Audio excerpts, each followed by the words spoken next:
Good morning, and welcome to Tuesdays with the Pilgrim, as we continue reading the Screwtape Letters by C.S. Lewis.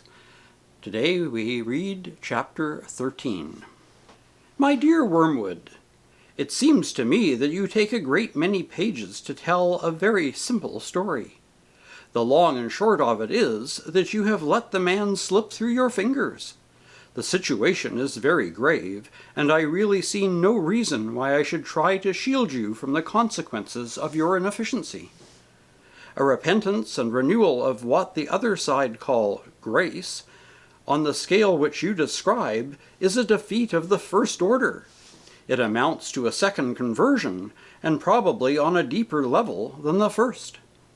As you ought to have known, the asphyxiating cloud which prevented your attacking the patient on his walk back from the old mill is a well-known phenomenon.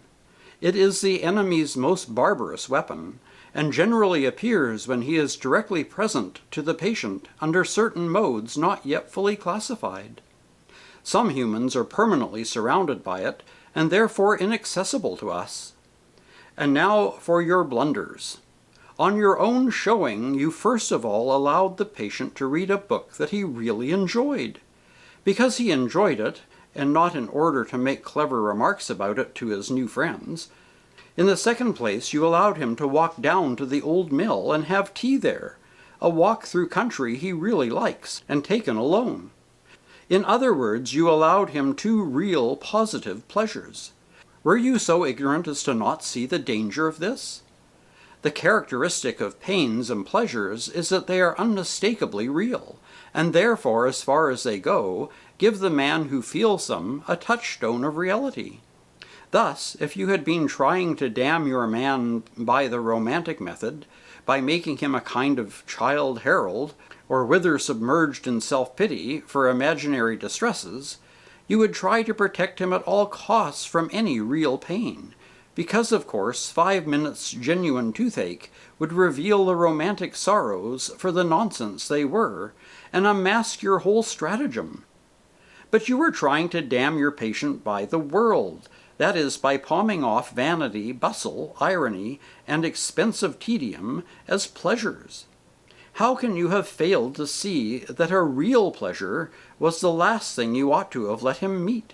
Didn't you foresee that it would just kill by contrast all the trumpetry which you have been so laboriously teaching him to value? And that the sort of pleasure which the book and the walk gave him was the most dangerous of all? That it would peel off from his sensibility the kind of crust you have been forming on it, and make him feel that he was coming home, recovering himself. As a preliminary to detaching himself from the enemy, you wanted to detach him from himself, and made some progress in doing so. Now all that is undone. Of course I know that the enemy also wants to detach men from themselves, but in a different way. Remember always that he really likes the little vermin, and sets an absurd value on the distinctiveness of every one of them. When he talks of them losing themselves, he only means abandoning the clamor of self-will. Once they have done that, he really gives them back all their personality, and boasts, I am afraid sincerely, that when they are wholly his, they will be more themselves than ever. Hence, while he is delighted to see them sacrificing even their innocent wills to his, he hates to see them drifting away from their own nature for any other reason, and we should always encourage them to do so. The deepest likings and impulses of any man are the raw material, the starting point with which the enemy has furnished him. To get him away from those is therefore always a point gained, even in things indifferent.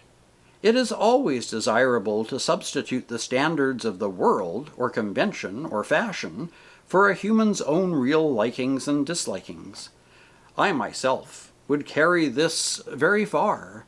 I would make it a rule to eradicate from my patient any strong personal taste which is not actually a sin, even if it is something quite trivial, such as a fondness for country cricket, or collecting stamps, or drinking cocoa.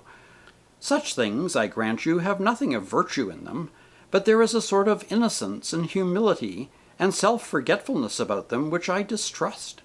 The man who truly and disinterestedly enjoys any one thing in the world, for its own sake, and without caring tuppence about what other people say about it, is by that very fact forearmed against some of our subtlest modes of attack. You should always try to make the patient abandon the people or food or books he really likes in favor of the best people, the right food, and the important books. I have known a human defended from strong temptations to social ambition by a still stronger taste for tripe and onions. It remains to be considered how we can retrieve this disaster. The great thing is to prevent his doing anything. As long as he does not convert it into action, it does not matter how much he thinks about the new repentance. Let the little brute wallow in it. Let him, if he has any bent that way, write a book about it. That is often an excellent way of sterilizing the seeds which the enemy plants in a human soul. Let him do anything but act. No amount of piety in his imagination and affections will harm us if we can keep it out of his will. As one of the humans has said, active habits are strengthened by repetition, but passive ones are weakened. The more often he feels without acting, the less he will be able to ever act, and, in the long run, the less he will be able to feel. Your affectionate uncle, Screwtape. And that's the end of chapter 13. Next week we'll continue with chapter 14. Until then, take care, stay safe, and God bless.